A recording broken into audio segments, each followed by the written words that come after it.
Welcome and welcome back to Through the Journey with Jennifer. Today I want to talk about something personal, and that is rediscovering who I am at 45 um, after becoming a mom at 15. You know, nobody really talks about the pain, the hurt, and the trauma from being a teen mom. Yes, children are a blessing and it's a beautiful experience to be a mother.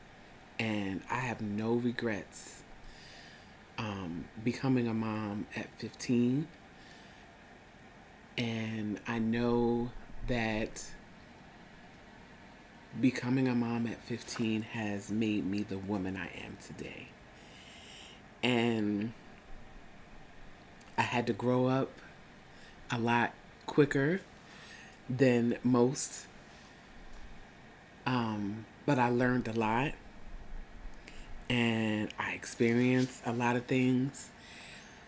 And I'm not going to lie, a lot of the things that I experienced, I thought were going to break me. Like, just take me out of here. But by the grace of God, I'm still here. And that is the reason why I am sharing this story. I'm sharing my story. And, what I do on this channel is share because it's by God's grace that I made it and that I am here today. And I think it's important that we share our experiences with other people because I always say, your story may not be my story, but there's always something that we can learn from each other. There's things that we can learn, we can understand, and you can look at someone and say, oh my God, I'm not the only one. I went through that. Like, I understand how you feel, or just helping someone who is in that season and does not see the light or a way to make it through, by sharing your story, you could be helping someone else. So that's what it's all about today because I don't hear many women my age talk about how being a teen mom was like always being in survival mode. I see the memes sometimes about, oh, I had all my kids when I was young and now I'm in my 40s living my best life doing what I want to do, blah, blah, blah. Yeah, that's cool. I feel it because I'm doing that too, But also, it, now that I'm 45 and my kids are grown, I'm asking the question that nobody prepared me for is who am I when everyone doesn't need me? My oldest son turned 30 the other week. And, I'm going to try not to get emotional, but I was sitting there thinking, like, I have a 30-year-old child. Like, I have a 30-year-old son, and I was thinking back of all. God, I don't want to get emotional. I was thinking about everything that I went through. I was thinking about everything that I went through from giving birth to him to just watching him grow into the man that he is today. And it's like I remember as clear as day when The first night we was at the hospital, everybody had went home. It was me and him, and I was sitting on the hospital bed, and I had him between my legs, and I was just looking at him, like, what the hell am I gonna do? I'm just a child myself, and I have this baby who did not ask to be here. you know what am I supposed to do? And I just started talking to him, like he was, a best friend, or, just having a real conversation with him. Like, my first thing was, look, I enjoy my sleep. So I'm gonna need you to get it together. I'm gonna give you some time to get acquainted, but then you're gonna have to start sleeping through the night because I need my sleep. You know. Um, but I talked to him, and I promised him. I said, I know I'm a young mom, and I'm not gonna know what I'm doing half the time, but I love you, and I am going to make the best life that I can for you so you don't go without, um, and that you can have a good life because that's what you deserve. And from that day forward, I was on my grind to make sure I kept my promise. And it was hard. It was hard. Um, I was 15. I, was still trying to finish high school. Um, I finished out the rest of the year going to school during the day, but then that following year I enrolled in night school, and I would work during the day. I would go to school at night. And I'm thankful for the support system that I had with my parents because I couldn't have done it without them. Even though once I started, really working, I I didn't want anything from them. I didn't want them to do anything, um, because this was my responsibility. This was my son that I needed to take care of. And that right there, that mentality, that thinking, um, that is some of the trauma, that I'm still trying to unlearn, because I I was so strong headed, and being a teen mom, you're looked at as a statistic, you know, like teen pregnancy is contagious, like you're never gonna make anything of your life. Um, you won't go to college. You won't finish high school, and you'll be on the system, and you'll have all these kids and baby daddies, and you know that wasn't going to be my story.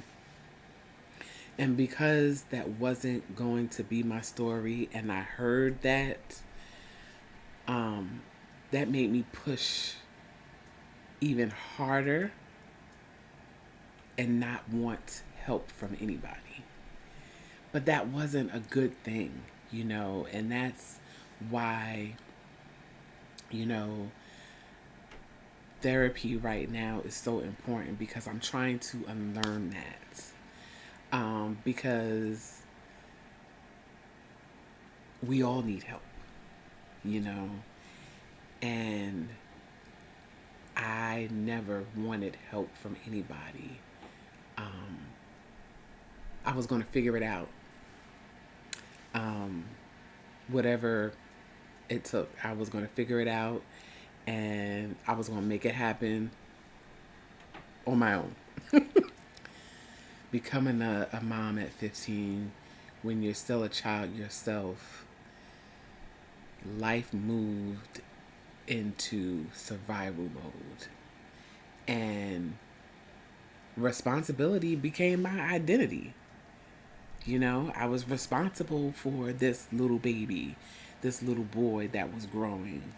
And, you know, then over the years, I met my husband and then I had my other children. So it's like responsibility became my life, responsible for everybody else, but me, I was on the back burner, It wasn't about me. It was about everybody else, you know.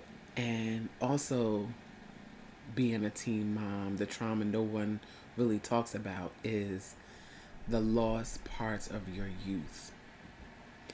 Pressure to grow up quickly and carrying emotional weight quietly. You know,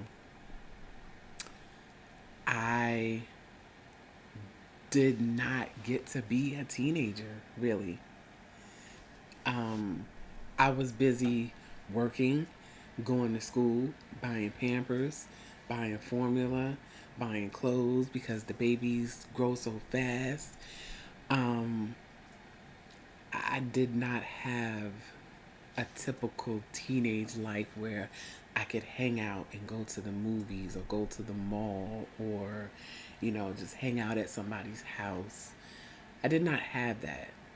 Um, it was hard for me to make friends because, like I said, the adults, the parents would look at me like, oh, the teen pregnancy or she got a baby, that's contagious. You're not going to be around that, you know? And that hurt. So it was very lonely, not to mention the fact that um, my son's biological father wasn't in the picture. So it was me and the help that I had from my parents. But at 15, that is a lot of emotional weight to carry. Like I said, you really don't hear people talk about that, you know? So for me, as a 45-year-old woman who was a mom at 15, and just to say that my oldest child is 30 years old, I want to live my life now, you know? I did what I was supposed to do. I kept my promise to him. I kept my promise to my husband and all my other kids. I took care of them. Now it's time to take care of me and pour into me.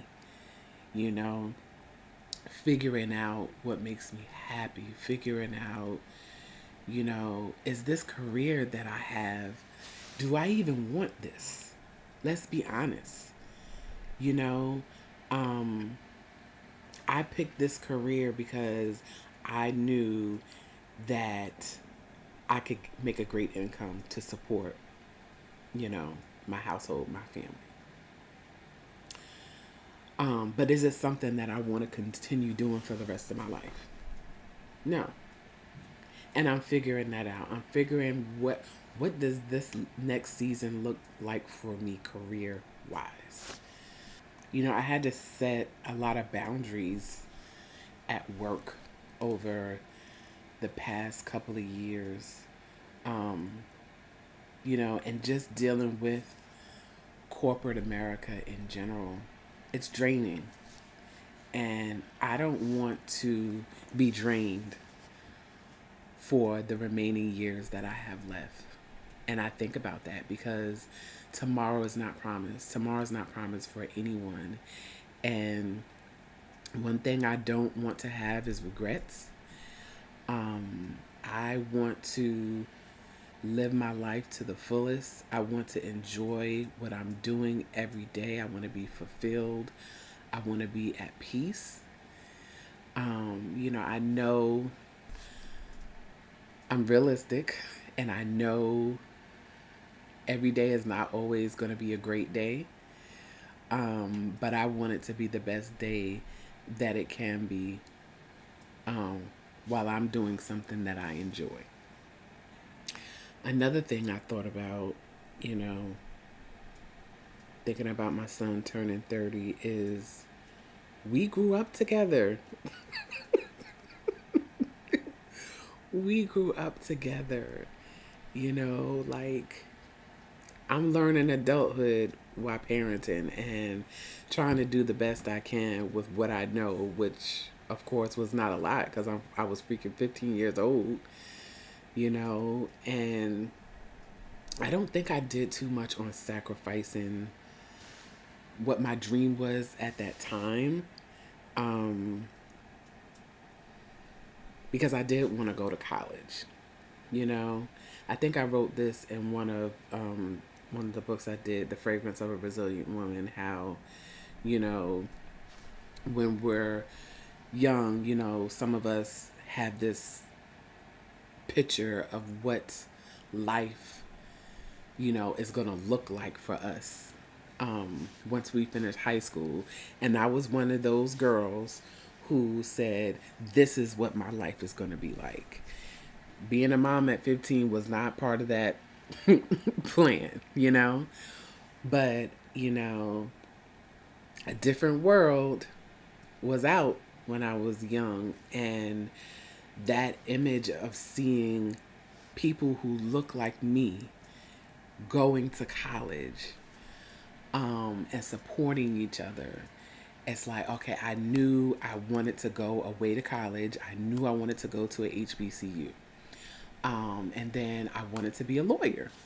So my goal was to, of course, graduate high school, go away to a HBCU, and then go get my JD to be a lawyer. And I grew up in New York, so I wanted to come back to New York and live in the city, buy me a little brownstone, um, and work as a lawyer for a nice big law firm in Manhattan. And then, of course, finally find my soulmate, get married, have my 4 children, buy my big house with the white picket fence. I dreamt those dreams for myself as a young girl. And it's ironic because life doesn't always happen the way we want it to, but life happens, you know? So I was 15, like I said, when I had my first child. And thank God I did finish high school. I graduated from high school. And I was determined to have that career. And I went back to school. I got my associate's degree. Then I got married and I had my second child. Then a couple of years after that, I had my third child. And then I went back to school for my bachelor's degree, all while working, all while taking care of my children, taking care of my home, and taking care of my husband. And then a couple of years later, my fourth came, and then I went back to school for my master's, and I graduated right before my 40th birthday, and I went to school for my master's in law. Um, and like I said, I had that dream of, working in the legal field, being a lawyer, even though I did not make it to be a lawyer. Um, I'm still in that field. I still had my 4 children. I still married my soulmate. And I did go to a HBCU. I graduated from Hampton University. So no, life did not happen the way I wanted it to happen. It happened the way God designed it to happen. And, some of those experiences, I literally felt like they were going to take me out of this earth. I did not think I could handle it. Um, but like I say, by the grace of God, by, his strength, I made it, and I'm here, and I'm 45, and I have a 30-year-old. And now I am really learning who Jennifer is, and I'm figuring out, What are we doing this next season? Because it's about me. It's about me. All these years I've given so much to everyone else, and you know, I I forgot what I can't even say I forgot. I never took the time to, number one, pour into myself. Number two, really figure out what makes me happy, what brings me joy. Um, what am I passionate about? And what is it that I really want to be doing? But I'm taking that time now to figure that out, and it feels so good. It feels so, so good. Um, and sometimes I wake up in the morning and I'm just so grateful, so thankful. Like, wow, like,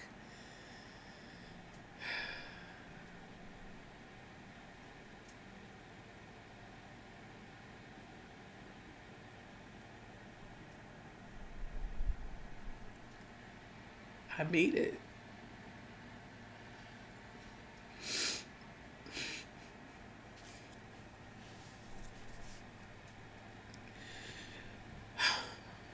Because like I said, there were so many times I did not think I was going to make it. They say there's a light at the end of the tunnel. I felt like I was always stuck in the fucking tunnel and I could not see the light. And that was so depressing. But I never told anybody. I kept it to myself. And I kept going because that's what I was shown growing up. That's what I was told, is to always just push through, just keep going, just don't give up, just push, push, push. And I was so fucking tired of pushing.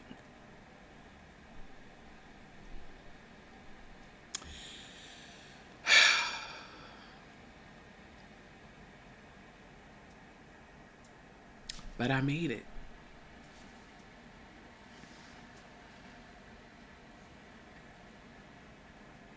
I made it. And I am so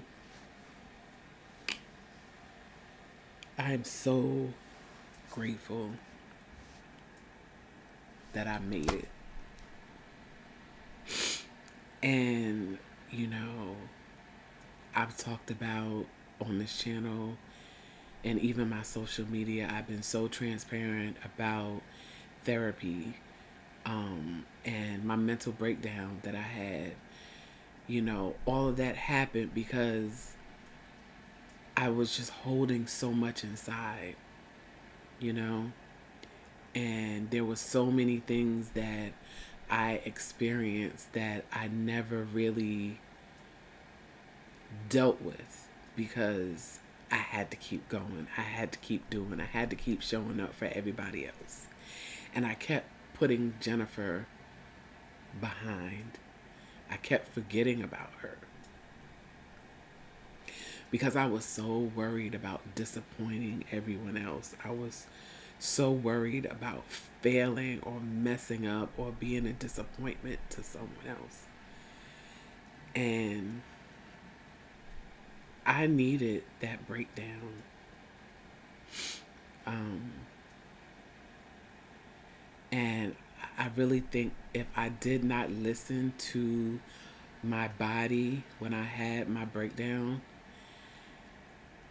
and I didn't take the steps to take my medical leave and, start therapy, that I really probably wouldn't be here today. I'm just going to be honest. Um, Therapy saved my life. And I still go to therapy. I still have work to do with Jennifer. And I'm going to continue to do that work because I deserve it. I deserve to heal and grow and become a better version of myself for myself. Being a young mom has taught me a lot. And like I said earlier, it has made me into the woman that I am today. And while I had to grow up a lot faster than I thought I would and that I wanted to, um, I'm really glad that I have this season to heal and to explore different passions, to write, to create, and most of all, choose myself. And I'm going to leave on that note. I have my next book coming out in April, and it's called I Choose Me. And the main character, a lot of her story is me. My life and what I was going through and what I've been seeing on social media inspired this story. And if you can relate to anything that I've said, that I talked about today, I think that this book is something that you should read. It is a fiction book, but the story is so real. It's stuff that, midlife women are dealing with rediscovering who they are and trying to figure out what is going on in this season now that my kids are older. How do I continue in this marriage now that the kids are gone and now that the kids are older. It's real life. It's real life that we go through and we experience. And I really hope that you would support me as an author and purchase this book and write a review and let me know what you think, and if you can relate to Alex's story. So I'm going to put the links in the in the description for the pre-order on my website and also on Amazon. And then I did a book playlist. Songs always inspire my writing. So I have a playlist of the songs that inspired and kind of helped with I Choose Me and Alex's story. So I'll put that link in the description as well. And I thank you for watching, and I thank you for supporting me, and I will see you next time.